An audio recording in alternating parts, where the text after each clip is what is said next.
Buckle up for another episode of Ghostfacers, a supernatural rewatch podcast. My name is Richard, and sitting shotgun as always is my brother in podcasting, Reed. Not you too, man. Hey, not you too. What did you say? Not like this. I don't care. This episode has got so much, and it goes fast. Don't blink or this episode is over. That's true. God, blink. Everything is over. Oh, God, that's the dream. In like a blink, it's all gone. One can only wish. But no, we've got great things. We've got 3-men threesomes. That's not what it is. It's a bond that can't be broken. Oh, yeah. So it's so strong, that bond. It's hard as a rock. Let's get into it.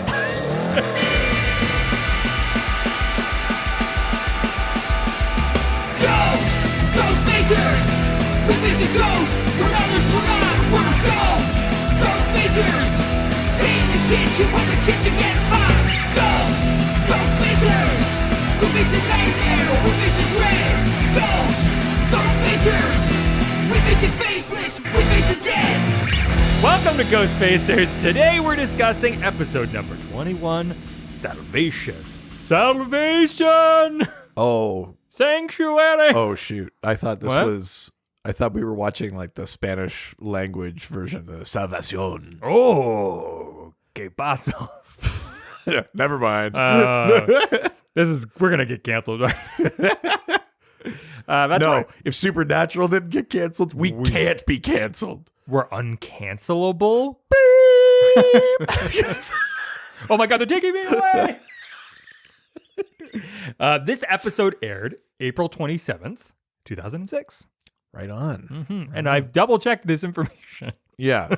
This is the right episode? Yeah, no. Yeah. And not only the right episode, but all of the information's correct. I Yeah. double-checked it. The right show? Shit. She's like, oh, damn it. This is Babylon 5. Oh my God. I thought this was Cylon Cast. That's Battlestar Galactica. Yeah, But still, I was whatever. going to say it's BSG. Yeah, Come on, man. This episode was written by none other than Sarah Gamble and Rael Tucker. So this is the second time that they've come together in this season. And, I mean, a pretty synonymous team, especially Sarah Gamble, who comes back later on and actually ends up... She's a showrunner later. Yeah, around season 6. So Yeah, pretty big deal. But also a pretty big deal, this was directed by Robert Singer. Hey, Daddy's here. Oh, Daddy's here. Mr. Singer. I barely know her. He's going to make me sing. Oh, he's going to bob. Oh, no. It works. Uh-oh. This episode was viewed by an estimated 3.26 million viewers. Come on, guys, get it together. Yeah, you're never going to get 15 seasons out of this show if you're like this. I'm just going to keep using that joke. Yeah, no. It's just, I get it. I know how TV works, but it is just kind of like you start at such like a high. Yeah. And you just chip away at those numbers over time. That's right. But you're looking for consistency, and that's basically where it sticks. They've never dropped below 3 this season. Yes, that's true. Very true. I don't know if they do ever. We're going to find out, though. Yeah, sure. I don't know what like in season 6. I don't know what like in general like would be. We know what their high would be is. like the cutoff sort of viewership for like a show of approximately this budget. I was going to say, I'm like, just in general, I mean, if we haven't gotten canceled, then there's definitely no bottom. Well, yeah, I mean, there's also no budget. Yes. I put a second mortgage on my house for this. What do you mean? Do you have any idea how much money I'm putting in this? Yeah, me too. It's all in stocks and bonds. Definitely put a lot of money in. I think you already had the money I was putting in. You kept telling me it was in the mail. Still waiting on that check. International titles. Okay. Ooh. So Salvation. That's right. Must be relatively translatable. I'm expecting a bunch of these to just be Salvation. You would be correct. The Polish, Romanian, Hungarian, Brazilian, and German titles are all Salvation. All the fun ones are all just Salvation. But the French... John must do something. It's actually funnier than that. Okay. It's Salvation Part 1. Oh, I see. Okay. For some reason, and it'd be very funny if the next episode isn't Part 2, but That would be. My guess is they just made it a two-parter and both were called Salvation. I mean, the episodes do connect. Yeah, fine. Totally reasonable. Yeah, for sure. The next one makes no sense. Okay. The Italian. Right. A town to save. A town to save? A town to save. Sorry. Yeah. A town to save. A town to save? I don't understand. Those aren't even words. I didn't mean to just repeat it like phonetically like that. A town to save. I mean, that's not even really that true. No, it's not. It's not. That's just not what the episode's That's not about. at all what the episode's about. Okay. The last one. Right. Finish. Okay. All right, Finland. Let's do this. I think you're going to like this. Okay. It's been a long winter. That's not what it's called, Oh, but I was I'm gonna just say, preparing. what? I'm just preparing you. It's been a long winter. The title is called On the Trail of the Devil.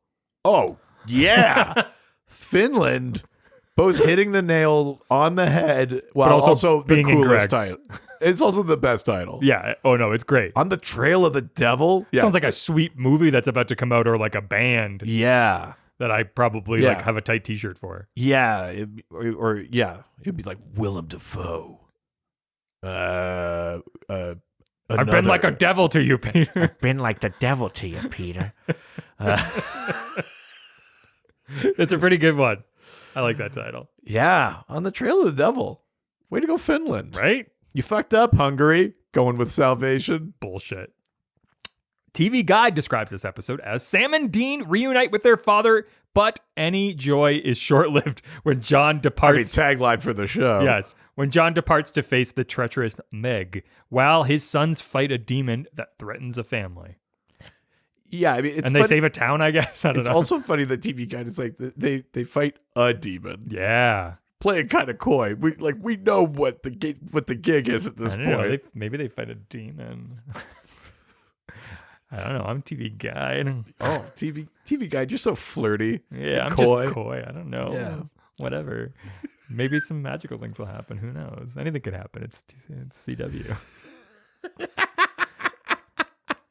time do you get off work? I don't even think it was the CW back then, right? No, it would have been WB still. WB? Yeah. Yeah. WB. Yeah. Sorry, I just had a stroke. Oh, I thought you were singing that Prozac song. WWWB. Oh, never get over you. Yeah. WW dot on the trail of the devil. Oh yeah. Yeah, that's what I like. Featured music for this episode. Okay. There is one song. Oh, okay. Wait, is it "Sympathy for the Devil"? No. Okay. Is it? Wait. 2006, you say? You're on the wrong track. It's "Sexy Back." Yeah. No. Yeah. If there could be one song they were going to play. For this? Yeah. Is there a song called "Salvation"? No. Okay, then I don't know. Carry On My Wayward Son. What? This is the first time. What? Yeah. But it's not it. It's not in the digital I've only version. seen it streaming. I know. I had no idea. This is where it all came from. What? Yes. So, They didn't use it for the finale? this is the first episode to play Carry On My Wayward Son during the Road So Far recap sequence. This is also the only season to use the song in an episode other than the finale. Well, hot damn. In the digital copies of this episode, the recap of the season is shown with Carry On My Wayward Son by Kansas, but the Calling by Soberskin is the song that plays. Ah. Isn't that crazy? Wild. So this is it. This is where it all comes from. Holy shit. I know. Very cool. I know. And That actually is pretty cool. right? Exactly. No, I mean, I cannot wait for the DVDs to come out because I so Yeah. desperately want to see this season with the right With music. the actual music. Like I can't yeah. even. It's going to be a whole new experience. Because this, I Yeah. mean, It's a good point. This first season's so dated because of the music that's in it, and also the song that they do play in this intro is so bad. Yeah, it's not good. It's not good. I think it's something like, yeah, it's like a Salvation-y kind of song too. It's very much just like, oh, it's just the same thing, so we'll make it into the song. But it's not good. It's so bad. So I cannot Wow. wait. I think it's supposed to be like so that was for this. Yeah, I I had think- no idea. March or April. The from what it looks like is that's when The 15 season box set. the 15th season's going to come out. My guess is it'll come out with a box set as well. If How much do you fucking think that better. box set's going to cost? My guess is 300. I mean, I'm buying it. I know you are. It's not happening. I mean, that's 300. You don't bucket that. Oh yeah. I go, give me 2. I don't know. Can I come over, watch your DVDs so I can hear the music? You can sit in the backyard and look through the window. All right, fair. Tough but fair. It's the winter, but okay. Yeah. Before getting into our thoughts on today's episode, why don't we learn about some of the real world lore on today's monster? Wow, good delivery. Let's get into Dad's journal. Yeah, let's see what the lore says about Hallowing. This is like, I kind of have like a Hallowing? Hallowing, as in to hallow. This is Hallowing. As in to hallow something. Which this is part of what I consider. Some people say my empathy is hollow. In the hello. That's good. This is part of what I consider to be like. Trust me. This is like a 3-part Dad's journal sort of thing. Last week we did occult objects. Yeah, we did. This week we're talking about hallowing, which is consecrating or like blessing things like water and stuff like that. I never did well in math class. I had a hard time concentrating. You kept trying to be like, if I just bless it, it'll give you the answer. Technically, my wife and I aren't officially married because we never consecrated it. Oh, Jesus. Wait, do I have another one? Oh, I'm not going to do it. I'm not going to do it. Yeah, go on. My ancestors went to consecration camp. No. God, I can't believe this is the episode where we said we were uncancelable. Next week, there'll be sort of a continuation, but I think these 3 Dad's journals all link together because we're talking about like magical artifacts, holiness, and like dealing with demons. Oh yeah, our Dad's journals don't have monsters of the week this month. No, it's all story arc, baby. It's lore, baby. Yeah. Let's see what the lore says about the lore. Oh my God. Okay, so like I said, to hallow something, Yeah. where a word like Halloween comes from is to consecrate it or to make it holy. Yeah. So often when you hear about like hallowed ground, they're Yes. talking about like a sanitary that's been consecrated or something like that. But like a hallow, like the Deathly Hallows, those are things that have been like, I mean, Now you're speaking my language. All right, I'm paying attention. those are the things that have been like blessed in a way, not Yes. in the Christian way, obviously, because witches. But That's right. But that's what that's what that means. So there's different ways of consecrating things. I'm mostly going to focus on Christian and specifically Catholic because that's what this episode leans a lot on. And there's only one religion. And it's the one true religion. That's the other reason. Yeah. Is that it's the one true religion. Yeah, exactly.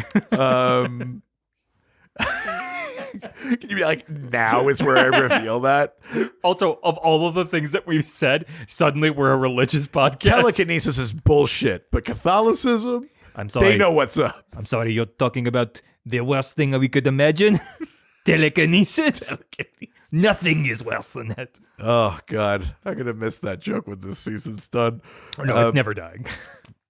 Okay, so there's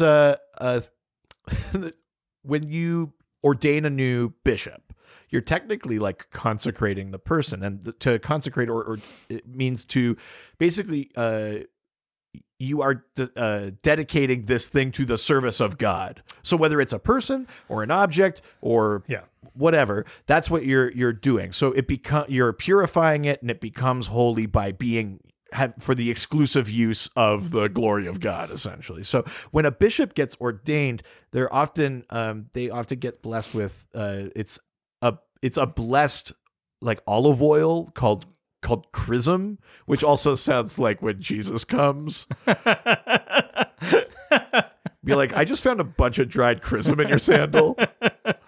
It's holy, don't worry about it. I had to consecrate my sandal. Oh man, I just crizzed.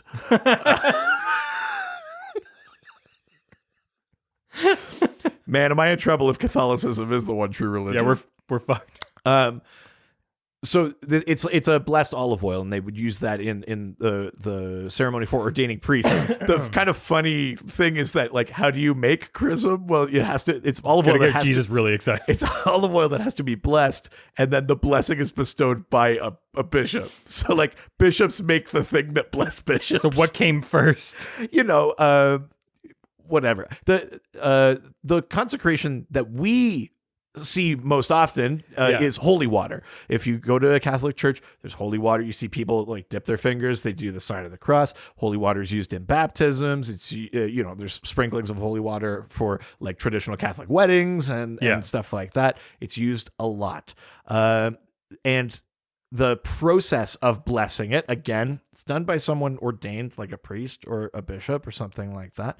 And it's this massively long Latin text that I will not read all of, but like, look how long it is. I just heard you say massively long Spanish, and I assumed that it was Enrique Iglesias.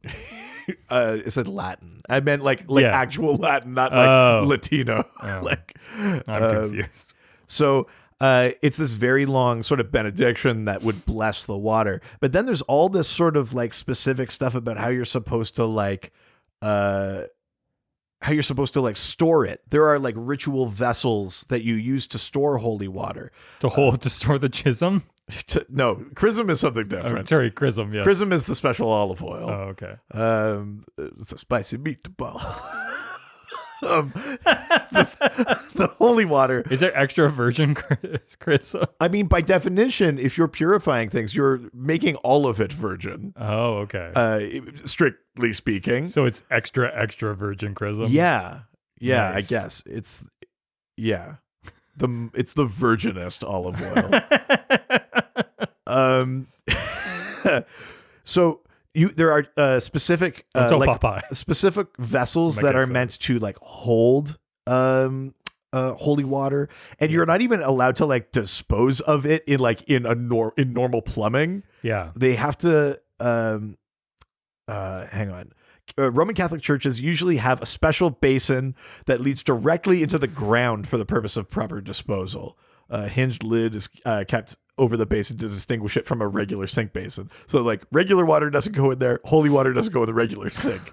Wow. Okay. There's all these rules about how you maintain its holiness and stuff like that. Catholicism has rules? I mean, if you can believe it. There's a fucking ton of them. But essentially, the idea of even though holy water is the thing we see the most, you could do it with all sorts of things. We hear about the Pope blessing, items. I think that's like I don't know if you pay for it or not, but like I think people that have been to the Vatican, if anyone's ever had an audience with the Pope, I think maybe even in like the Vatican gift shop, you can get blessed items. So it's a form of hallowing something. It's a blessing, a prayer, a benediction given on something, with the idea that its use is for God. So there, you might have like a blessed rosary, or you might have like a blessed like handkerchief or whatever. But the idea is that it's an item that you will sort of use in your reverence of God, even though you're not supposed to revere things to revere God, because that's false idolatry. But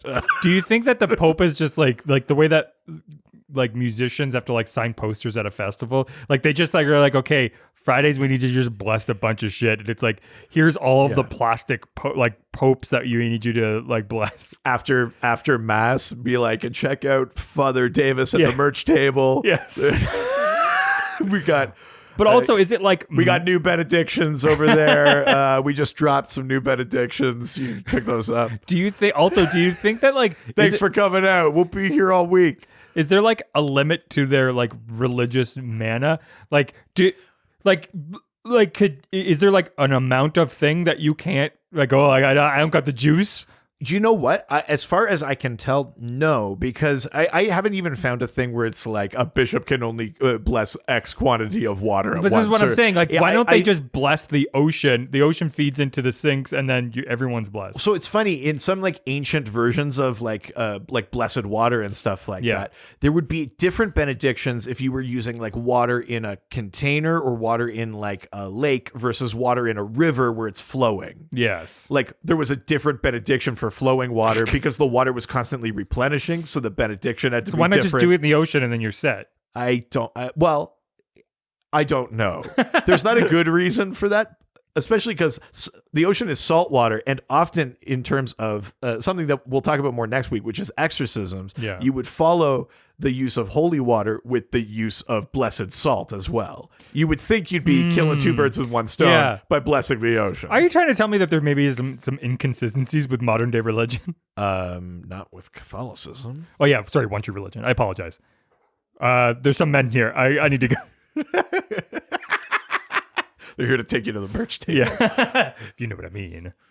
Oh no. But yeah, so so that's like hallowing and holy water and stuff like that specifically. Like I said, it's used in a lot of ceremonies. It's certainly used in exorcisms, although there is the distinction that only Catholics believe it's good against demons. Protestants are like, no, you just pray.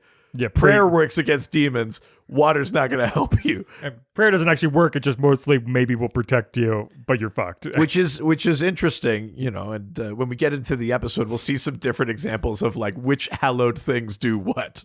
Weird. Yeah. Awesome. Well, why don't we get into today's episode?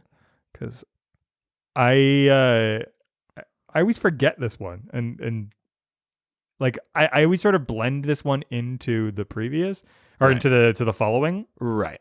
So I'm kind of curious. I can't believe "Carry On My Wayward Son" is right. Carry on my way. Oh, the road so far. I know. Is that our first road so far? Didn't we get one mid-season? We've gotten 22 years ago, and we've gotten. Was it a then? We've gotten maybe a then and a now. Okay. This is the first road so far. This might be our first road so far. Wow. I wonder if they really considered this to be like a 2-part finale as opposed to being like. Well, it's weird that the one like that the French one was that, right? Yeah, and maybe that's like telling something, but it's interesting. Oh God, I love having John in there. Right? I will say, I know we talked about it before, but I noticed it really in this episode where I was like, he's not that much older than them. No, I know. Like he plays it well. He's a good actor, but like I did notice it in this episode. I was like, I thought the same thing. Yeah. It's sort of funny for me. Yeah. It is awesome. God. And this is like a long recap. They must have considered this a 2-part. It must have, because every other season they do it on the last episode. So I wonder if that was sort of their intent. Nothing that I've read have said that they came out at the same time, but they probably didn't. But I just mean like maybe just spiritually they think of them as one big thing. All right, so we begin in Blue Earth, Minnesota. A priest is reading a Bible at his altar. We see a chalice, altars. All of these things get hallowed or consecrated. Look at you. The town of Blue Earth, Minnesota, where salvation begins, is a real town in southern Minnesota, 9 miles from the Iowa border. Ooh, interesting. So it's a real town. Fun fact. We're not going to see like a sign where Blue Earth is spelled like just ERTH or something. I still can't believe it. That's so blatantly wrong. I can't believe it. Oh, God. Meg comes into this church and I'm not fully sure why she's playing. She's seeking. I think she's just fucking with him. Yeah, she's ostensibly seeking solace. That's the intent. The priest is encouraging her to, as like salvation is there for all who seek it. Yeah. He says salvation is created for sinners. He's like trying to say like there's nothing you could have done that God can't help. And all of us watching it all of us are like, you stupid bastard. Get out. Sorry, Father, but still. Yeah. God damn it. Yeah. She, and she's talking about she's lied, she's stolen, she's lusted. And she said, I met this guy. He was a really nice guy. We had a good chat. And then I cut his throat and I ripped out his heart. And it's such a turn. And that's when we see the demon eyes. So Meg is explicitly revealed to be a demon in this episode, with it being sort of previously hinted at in shadow. Right, I guess. Due to her having survived that fall, she is also the first demon on screen to display pure black eyes. Because in Phantom Traveler, they still hadn't worked out what the demon look kind of was, exactly. right? Yeah.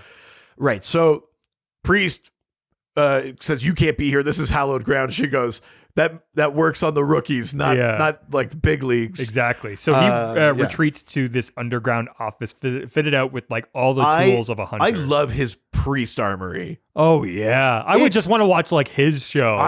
Yes. Fucking warrior priest. Hell yeah. You're goddamn right. I'm all about this. Meg is looking for John Winchester.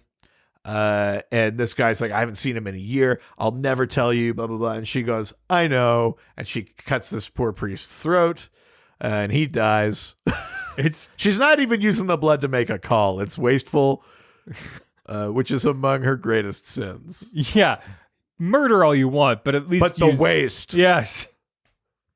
Use every piece. You think I'm made of priests? So now we flash to the motel where the episode officially starts. Look at that. Manning, Colorado. Oh, like Peyton Manning?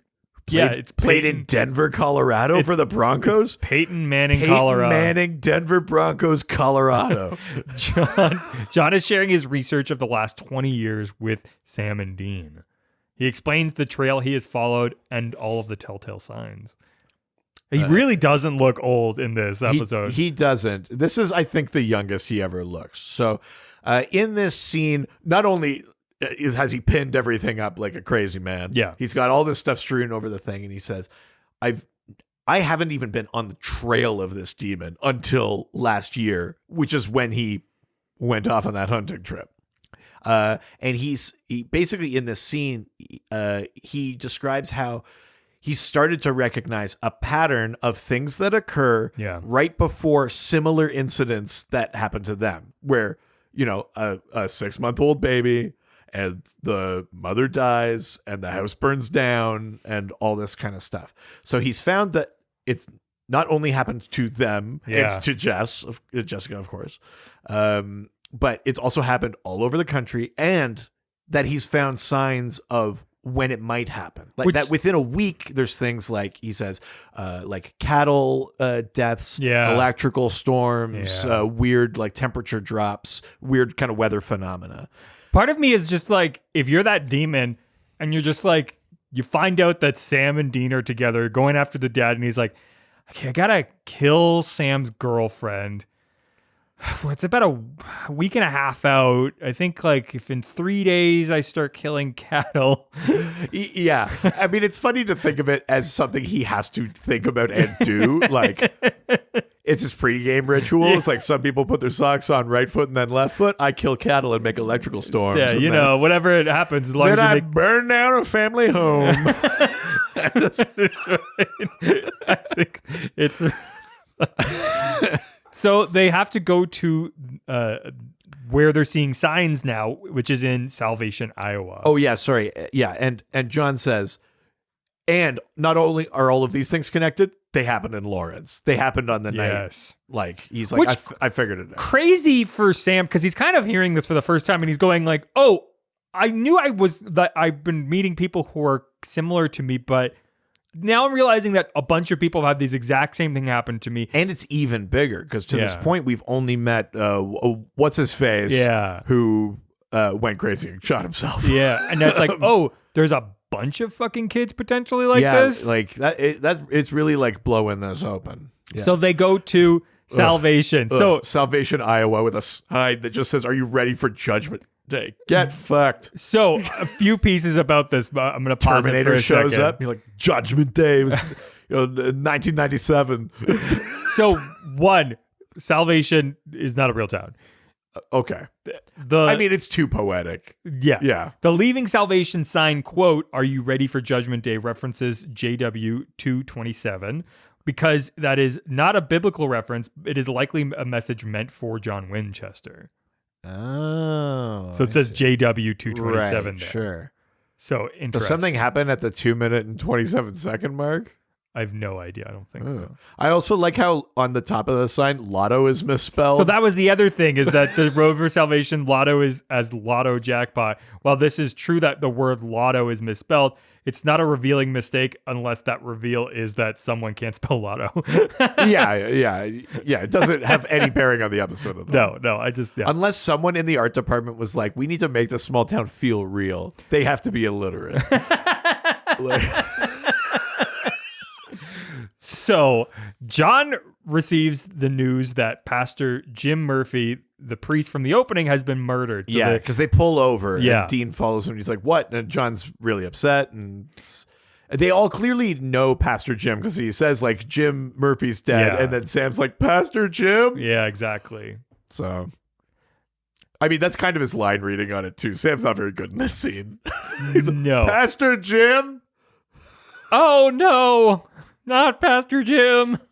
John gets a call from, like, a mutual friend. Yes. Name's Caleb. He's starting to feel the pressure to, like, hurry up to find this next family of the demon on the demon's list. Because clearly things are happening now. It's about to happen. They just killed this guy. Like, they're heading towards. Yeah, doing and John's like, I don't think this is a coincidence. I think the demon knows we're getting close. We got to stay focused. He's like, I need records of every infant who's going to be 6 months old next week. And Sam's like, and John's like, is that a problem? Do you have a better plan? He's like, no, sir. It's such like. I mean, and he doesn't have a better plan. No, but it's a very sort of meek moment for Sam there. exactly. I mean, he's got real zaddy vibes going on. And look at him. So, man, I don't know how to express my sorrow. I'm just gonna lead on my truck. God, I want to fix him. I could, I think. I think so too. I think we could be happy together if he would just let it go, and I'll help him. Yeah, I think we can do it together. And I won't lose anything in this process. No, I won't lose a part of myself or my faith in other people or your family. Right. Oh. Oh yeah, those people. I mean, even Dean is like, that's not okay. Well, I mean, John literally says, "This ends now. I'm ending it." Like, Yeah. he is clear. He's like, "I don't care what it takes." He's literally ready to like let go of everything. Yeah. So they decide that they're going to split up to cover more territory. I think John's truck looks worse in this episode. I think they shittied it up a bit. I think the first time you saw his truck, it looked like too nice. Yeah, he like was, his license plate and the bumper are all like bent and stuff. Like I think they shittied his truck up a little bit. he's been smashing too many Monster Energy drinks against it. Yeah. John pulls up to. Sorry, where is he pulled up? So this is the medical facility, I think, isn't this? He's pulled up to a medical facility, and so are the guys. Yeah. I just like John rummaging through all of his different fake IDs, and he clips one to his jacket. Yes. You know, it's a good one. yeah. So they're all sort of doing separate research right now. This is like, but no one's batting an eye. This is the scene from Batman Returns where the Penguin's like, I needed the names of all the firstborn sons of Gotham. He's like, so Dean's flirting with a nurse like a complete dirtbag. she's giving it though. But he's also being like, she's like, is there anything I can help you with? And his response is like, there's a lot of things you could help me with. He says, God, I hope so, but I'm working. So, which I don't know if that's what she was implying. I don't know. I think she was being kind of flirty. I think she was giving me signals. Oh, God. Yeah. Oh, no, not like this. Sam leaves this one medical center and he starts having visions. He's also reviewing these like birth records at the same time. Yeah.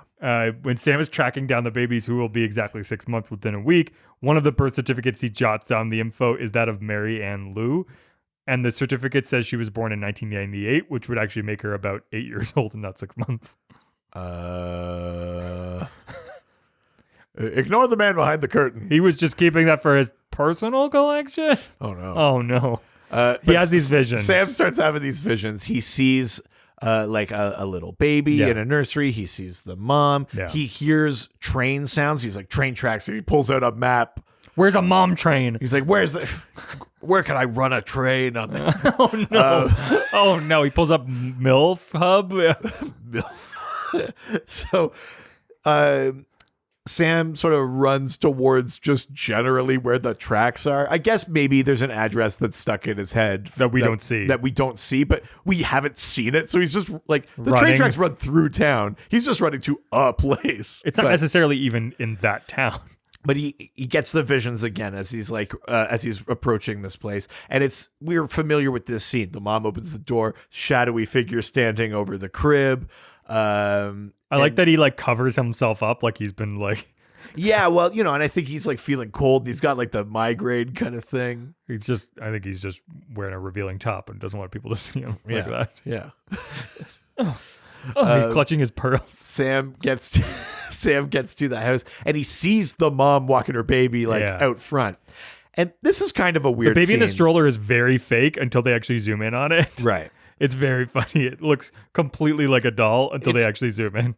Sam plays it pretty well. He's just like, oh, hey, like, here, let me grab that for you. You look like you're... Up until a point, yeah. And he's like, yeah, I just moved, like, up the block. And he's playing it pretty cool, and he's getting some info. It's like, oh, your baby's 6 months old, and blah, blah, blah. Like, today, all this kind of stuff. Where do you keep your key? And then he just sort of looks at the baby, and then you can see he's like, I was a baby once. Mommy used to hold me. And he kind of just, like, freezes. Down, he completely shuts down, and the mom's like, okay, well... we'll see you around, Sam. And he's like, take care of yourself, okay? Yeah. And she's like, okay. It's very like, so creepy. He was doing such a good job. I mean, I get it. It's emotional. He's throwing off his game, but like, way to blow your cover, way to weird her out. Yeah, stop looking at the baby like that. He also uses her name. Like, they've just met, and he's like, hi, I'm Sam. And she's like, hey, I'm Monica. And he's like, Monica, just take care of yourself, okay? Like, if someone said that to me, I'd think they were from the future. or that they're going to harm me. Yeah.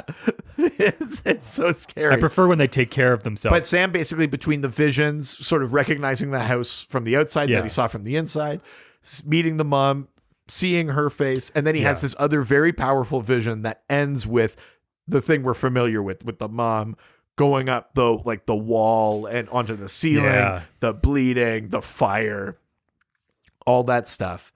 Don't have creepy clowns hanging from your baby's bed. Yeah, like, can we just also say that? Because this vision that Sam has is like a long one. We watch like the whole thing. We see the clock on the wall stop ticking.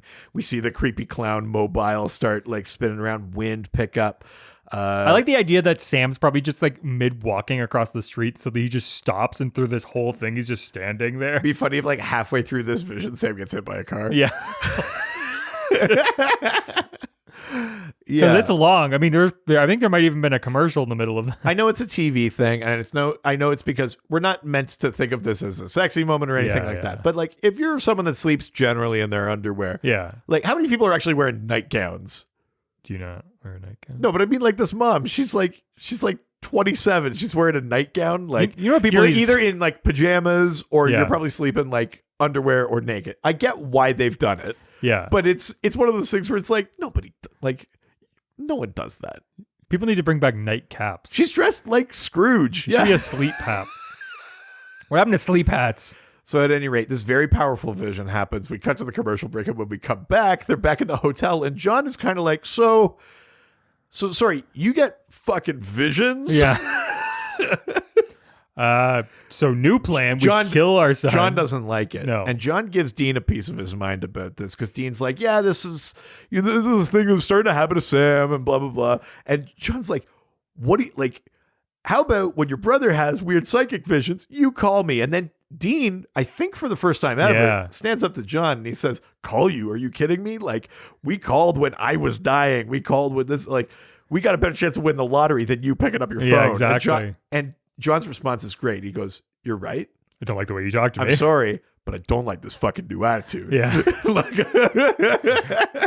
This is a really great scene to just reestablish how the three-way kind of relationship works. Oh, yeah. No. Oh, yeah. No Wincest. Oh, yeah, baby. No Wincest. Oh, my, the ultimate Wincest. Dad's in there, too. No, I just mean we shouldn't. No, it's, talk about that three-way. Jesus. The relationship between the three of them. Because, Sam and Dean have talked about it all season, but now we have to see it in practice. I didn't realize they were stepbrothers. So seeing John go, Dean, you're supposed to be like, basically like my loyal fucking dog. Yes. Like, don't pull this shit with me. Yeah. You've been spending too much time with Sam is the subtext of what he's saying. Totally, really. yeah. Yeah. Very interesting. But they get interrupted and Sam's phone rings, and Meg, who they thought was dead, demands to speak with John. I mean, did they think she was dead? Because I think did they see that she wasn't out like on the ground anymore? Like she fell out that window. They looked out and she was dead on the ground. Yeah. I'm assuming that they would have saw that she wasn't there. I couldn't remember if they had like clocked that her body was gone or not. I mean, if they just let her be dead and walked away, that would be weird. I mean, they kind of have to though, right? You would think they would they usually clear up the scenes that they leave. I mean, not out in the street though. It'd be faster to just get away. No one saw them, right? I guess.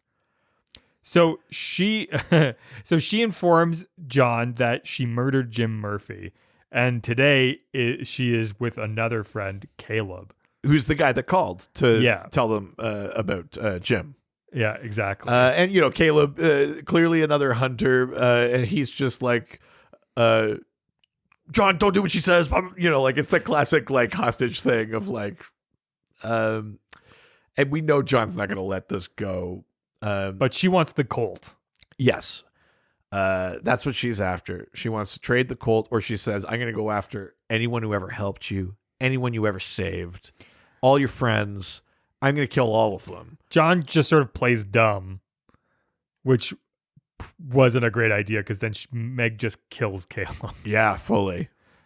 Without like, and she's just like, I'm just going to keep killing your friends, so have fun. Yeah. She's like, but she basically says that she needs a Colt tonight because I believe she demands to meet him at a warehouse to give her like the Colt. In Indiana or yeah, something. But she says which isn't that far from Iowa, but I think John plays it like they're further away. Well, she says that the warehouse is in Lincoln, Nebraska, on the corner. Nebraska. Sorry, then he is further away. Yeah. It's funny. She says on the corner of Wabash and Lake, which is clearly a reference to The Matrix. Oh yeah. Yeah. John tells Meg that he can't get on a plane with a gun, which is also not true. He can just check the gun in when he checks in and get it back when he gets to his destination unless he knows. I thought they just gave you a gun on the plane in America. Yeah. Here's your complimentary hot towel and gun. Yeah. How else are you supposed to change the channel on the TV? Like Elvis? Yeah.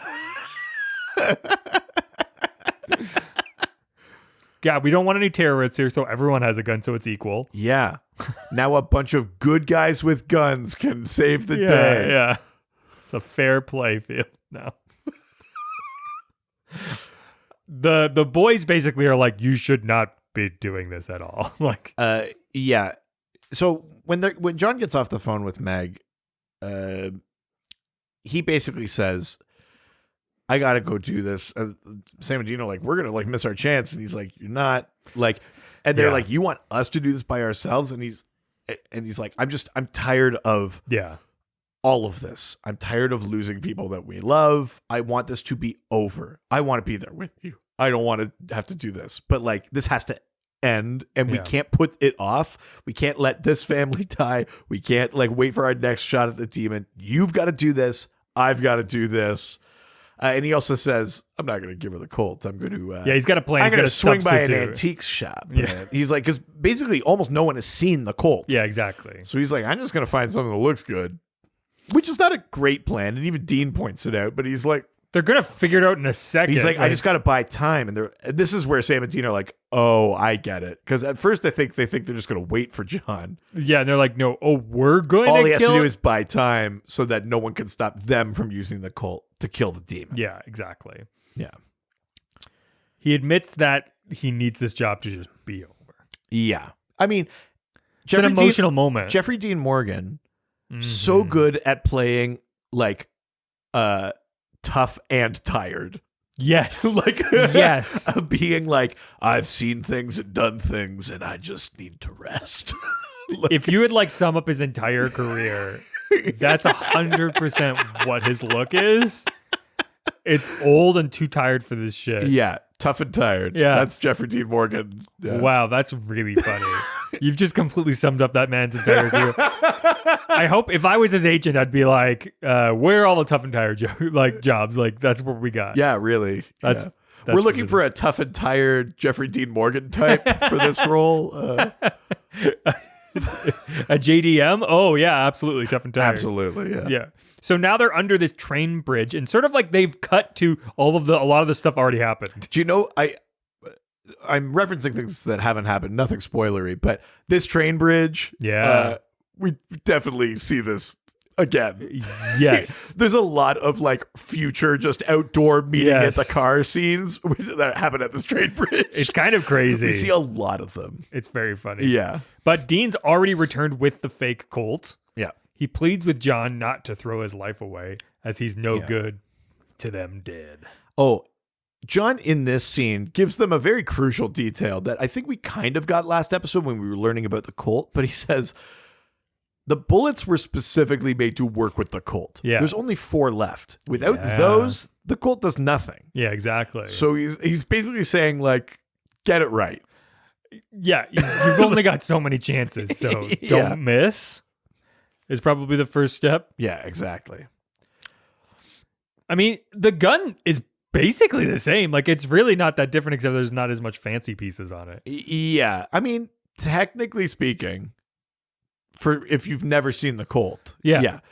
But again, just the idea of like our perception of things is also just like what humans can perceive. The idea that he's going to walk in and like they don't know if the Colt gives off something. If demons can see extra magic shit. And if like they have no idea, like literally, and John knows it, this plan is only a maximum couple of hour distraction so that Sam and Dean could do their thing. For all intents and purposes, John is like, I may well die here. He's like, I'm not going to try to, but I might. I'm going to do everything not to, but if one thing is sort of not the way that I need it to be, he knows it's not a good plan, but it's all they got. Exactly. Yeah. They need to make a decision quickly, so he's got one option. There's a good little emotional moment where John hands over the real Colt to Dean and asks, and basically gives the task. I think Dean says, like, don't like kill yourself doing this, and John says, like, you too. Yeah, it's which almost is like an I love closest you. this broken man could say to I love you. Yeah. We didn't mention in that scene before we said, I'm just tired. I want this to end. I'm tired of losing people we love. He says, I want Sam to go to college. I want Dean to have a home. And I was like, when he said that, I was like, oh God, I feel so bad that we made John such a shithead last episode. Trump 2023. Yeah. I'm just going to swing by my friends at the Q conference and get a replica gun to bring. Very funny. But also, I mean, it's a ridiculous notion that like John wants him to go to college, even though he fucking hated that he went to college. Yeah. Well, but he said before that he like put that money aside for him to go to he wants it, but then he's conflicted. He doesn't want to lose his boys. So John shows up in this factory and he's got like a rosary and he's got this little like flask that you assume is water or something. But then he looks up on the roof and he sees like a big tank. Yeah. They're basically casing the joint where he is. Rather. Yeah, he's casing it. He's following pipes. He's seeing like where they come out, like where is there a nozzle and stuff. And he's got a smile on his face. He's got a bit of like a plan. And we watch him like climb up on the roof up to that tank, and he whispers a prayer, like a benediction on the rosary and stuff like that, and then drops it in the tank.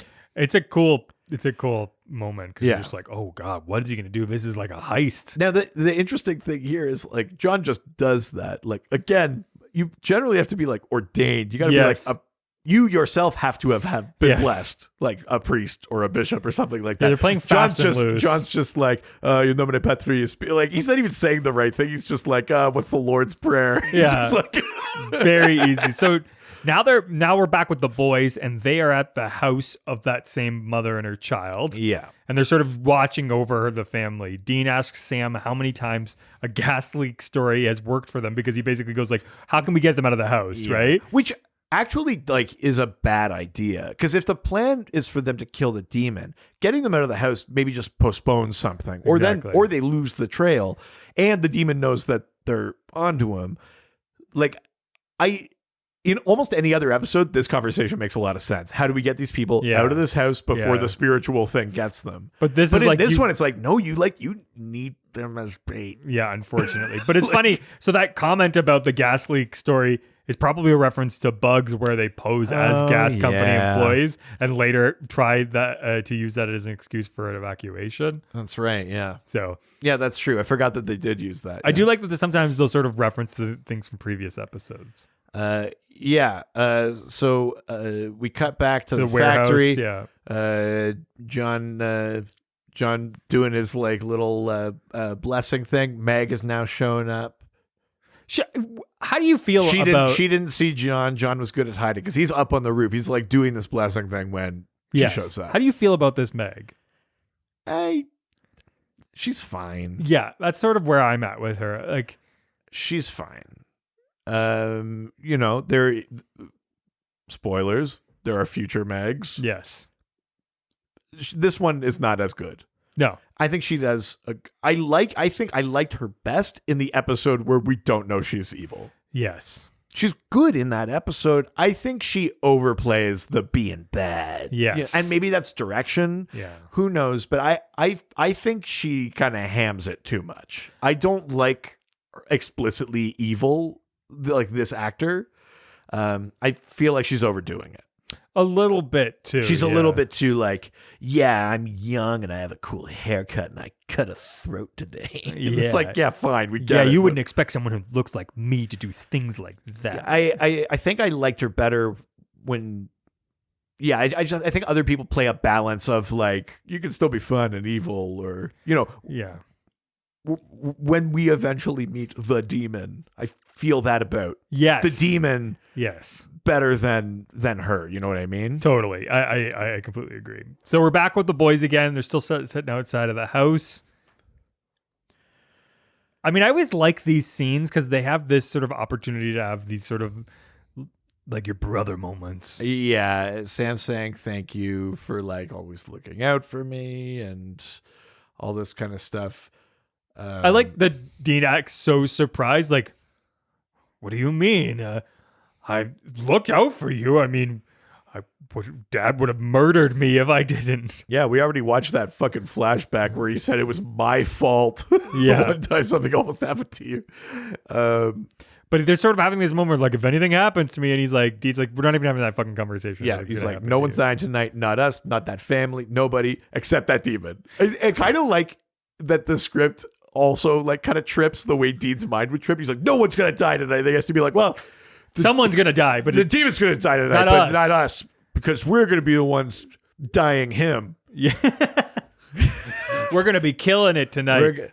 Somebody's not for us though. Yeah, to him. We're not going to get we're going to kill died to him. Yeah. Us not died, him all of that kind of, that's how like my toddler talks, where she uses like she doesn't recognize the difference between words. Me M2. She'll be like, I eat dinner to me? No, like, or she'll sort be like, of, she'll be like, you dinner to me? And I'll be like, I'll cook dinner for you. Yeah.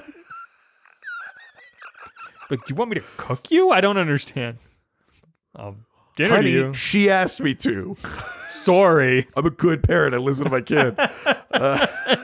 Now past the leg. Jesus. Oh, so dark. You went there. I absolutely did not. So anyway, Meg is in this factory. John's confronting Meg.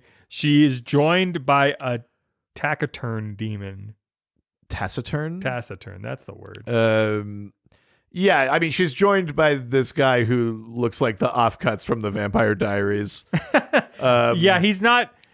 He looks like if you deep faked an average face. Like, if a computer took like... What does a man look like? If a computer took 50 different pictures of men and then synthesized the average human face, that's what this guy looks like. Attractive, but so forgettable. Yeah, absolutely. He looks like everyone and no one. So Meg gets the fake Colt from John, who hands it over to this guy, Tom. Yeah, I mean, John initially is trying to play tough. He's like, I could just shoot you. And then that's when this guy comes out and he's like, fuck, I'm outnumbered. And suddenly the guy's got the gun now, and you're like, oh God, is he going to shoot John? and he shoots Meg instead. Yeah, and she goes, "You shot me," and then he's like, "Yeah, this is fake, because like if this is the real Colt, you'd be dead." And then John kind of has to book it. Yeah, because now they realize that it's fake, and they're like, we have to be mad at each other, but first let's get mad at this guy who gave us the fake thing. Yeah. So Meg now rounds to John, and he basically just runs away.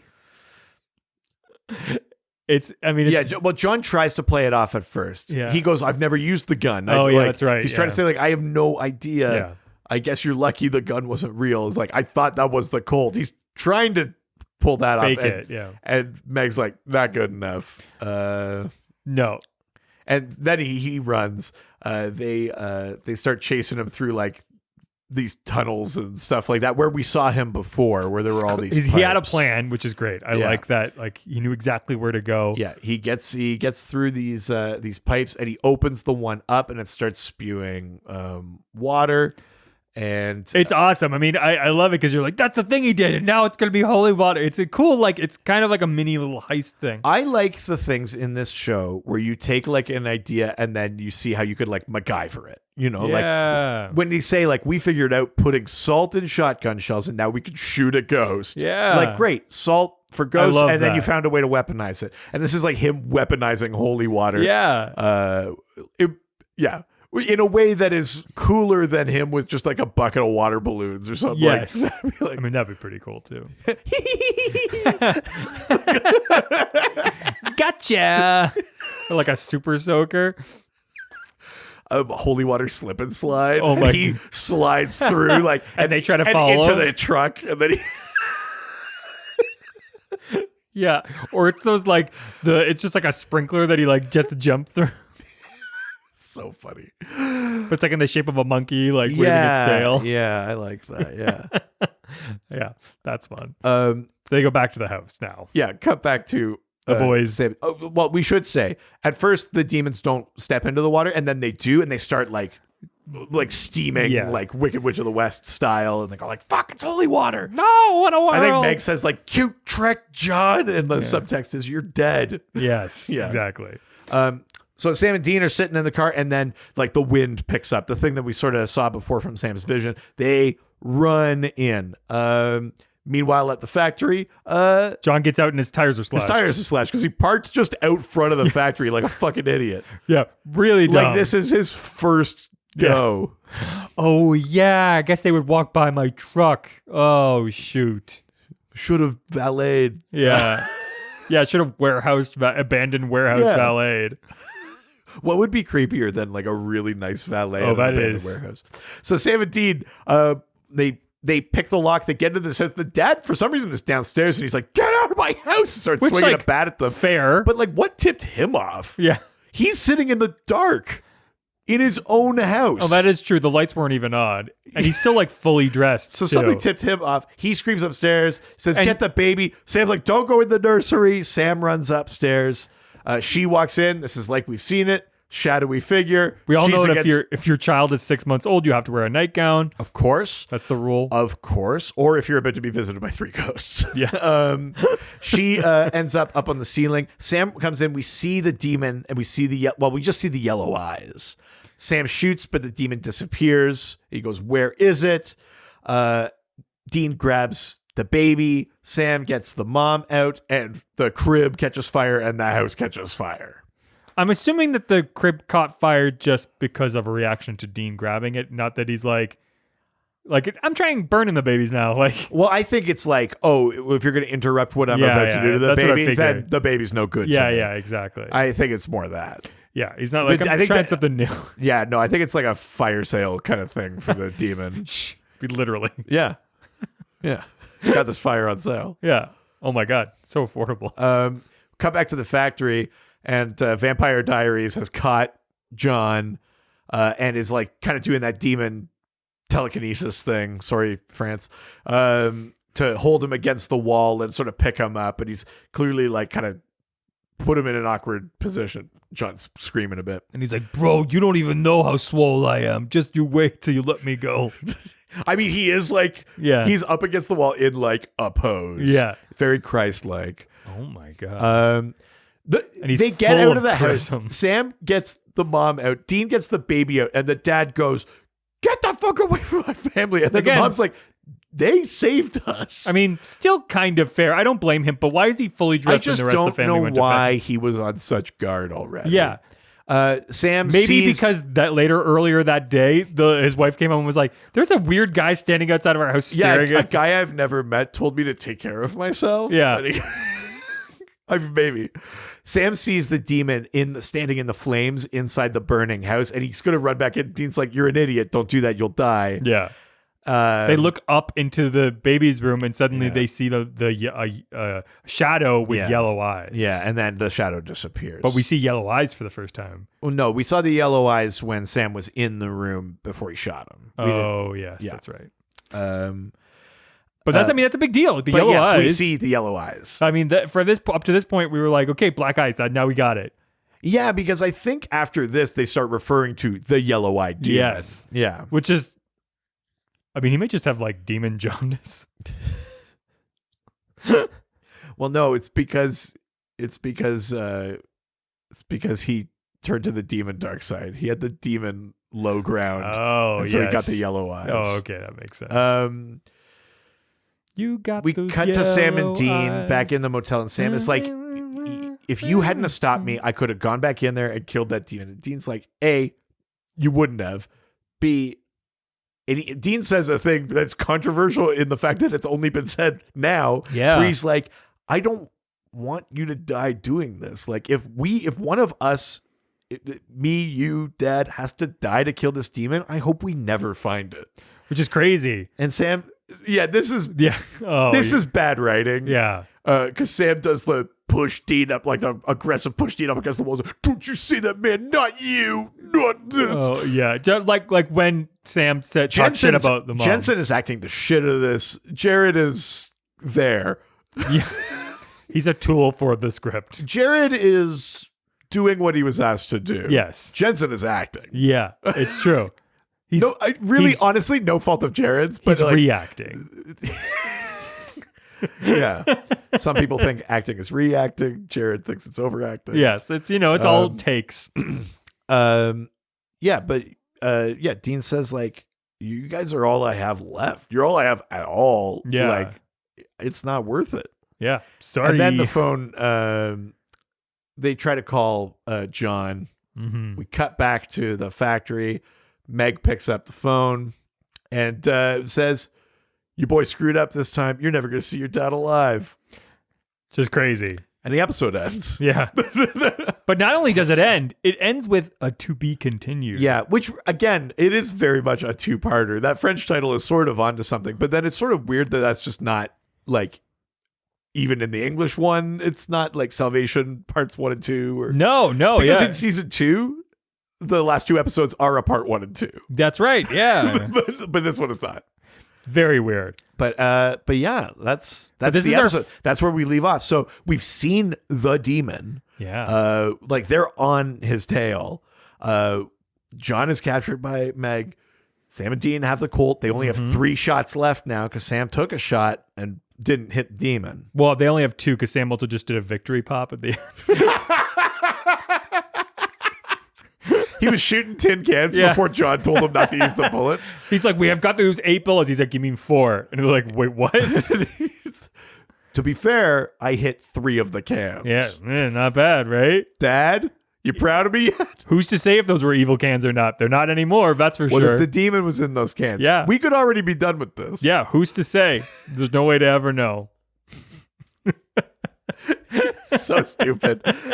Oh, that's funny. What do you think of this episode? This episode fucking like goes. Yeah, it really moves. It's got a lot of pace. It does. Like, because each of the things could have been a full episode, but we're cutting between them. Which I love. Yeah. I'm all about that. We get sort of some more of we get to see a bit more of the breadth of what happened to Sam, and that it's bigger now. We have like definite confirmation that it's way more, because we had the previous episode with the psychic kid that we were like, oh, okay, we're starting to see that this is probably a bit more than what we thought, but now it's like full confirmation. We know that there's like a system that this demon does. Yes, we think that maybe he does this every few years. We're starting to actually get sort of an understanding of what his process his process is. He really has to like get into character. Yeah. He spends a lot of time, just like just really want to inhabit the evil. Yeah, exactly. I put on these contacts, to really feel like an evil guy. Yeah, I watched episode 3 of Star Wars, and I was like, "Yeah, yellow means evil." Yeah, exactly. Yeah. I get it now. This is what I'm, and it's also a sign of creativity. So is it? Yeah, that's yellow eyes. Well, no, just the color yellow is signified. It's like the color cowardice, more like color theory. It's yellow bellied. It's creativity. But anyways, he's getting really creative. He wanted to barbecue a kid this time. He was figuring it out. He's testing things out. Oh no! What? It's just what happened. It's true. He did try to fully set that baby on fire. He wants those baby back. Oh, God.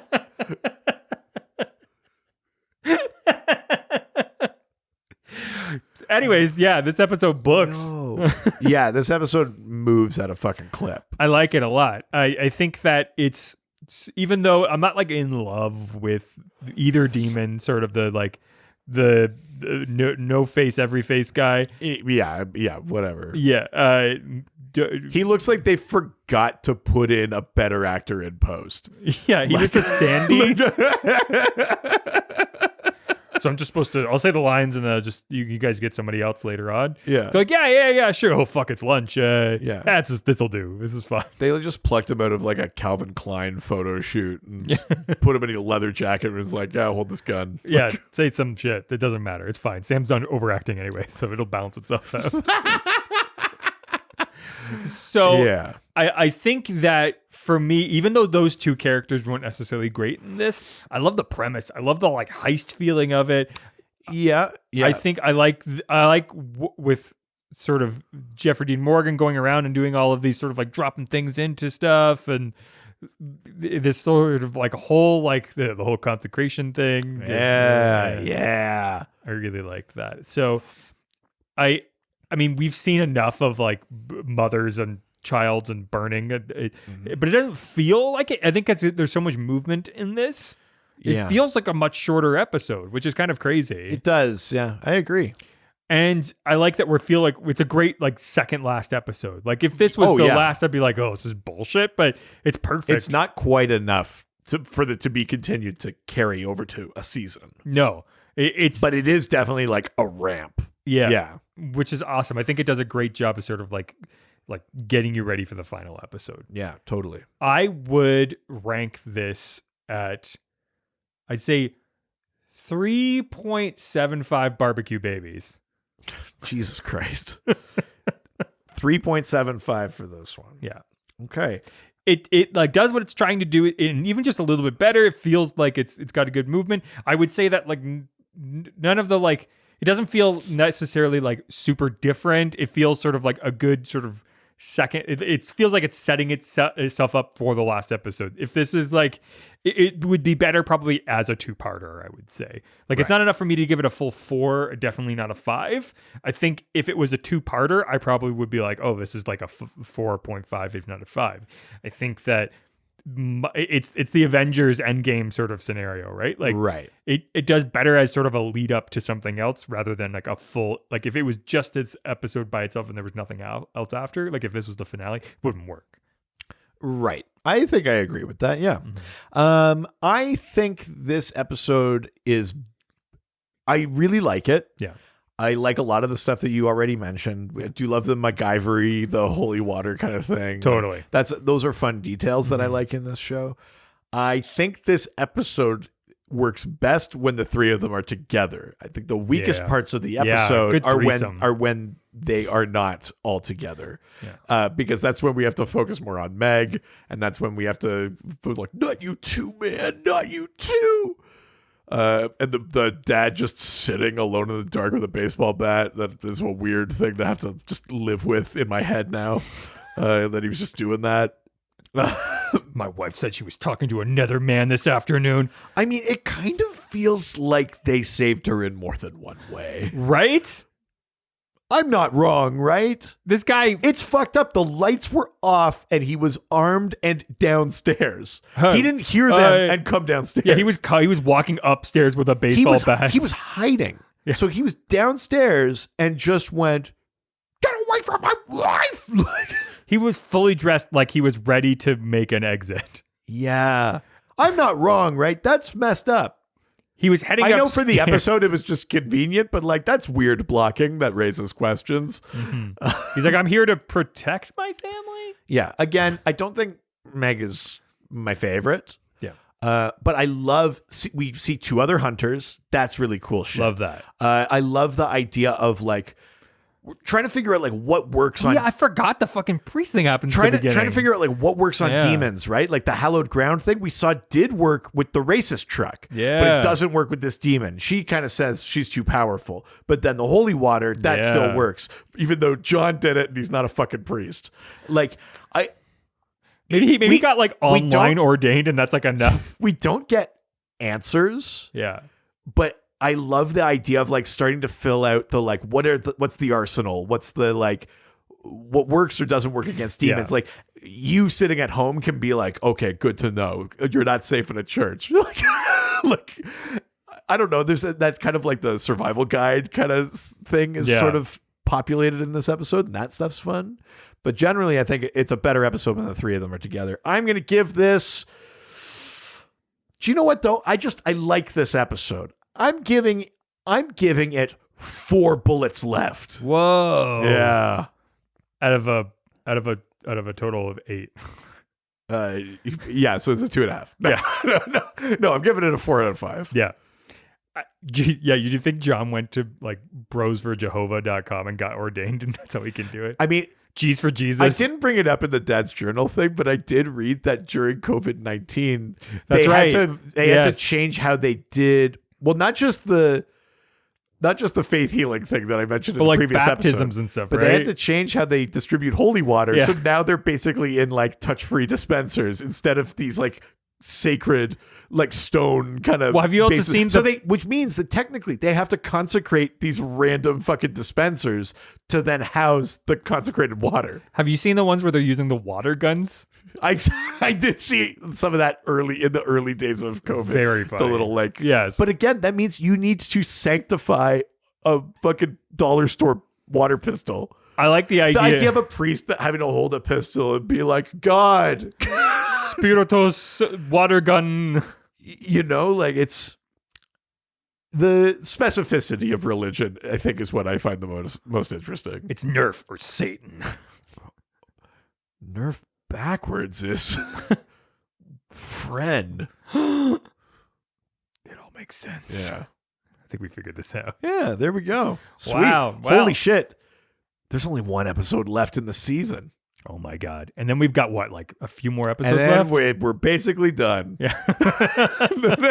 Times 15. Well, that is it for this week. If you have a note about a future episode or you just want to say hi to us and talk about Supernatural or whatever else, you can send us an email to ghostfacerspodcast@gmail.com or reach out to us on social media. We are at ghostfacerspod on Facebook, Twitter, and Instagram. And if you like what we're doing on this podcast or maybe interested in what else we could talk about, well, we have a whole other podcast all about comic books from DC. That's right. It's the Dr. DC podcast. We answer listener questions about random characters or topics in DC Comics. It's very fun. It's very silly. And you don't need to know anything. It's just a good time. And there's lots of kind of crossover, especially when you start talking about demons and magic and how different things work like that. I mean, you need to know some things. You need to understand like basic life things. Like no, you don't need to understand anything, not even the English language. Yeah, no. I think our podcasts transcend language comprehension. Actually, you know what? Probably better if you don't understand what we're saying. Yeah. Say goodbye, bitch. Jerk.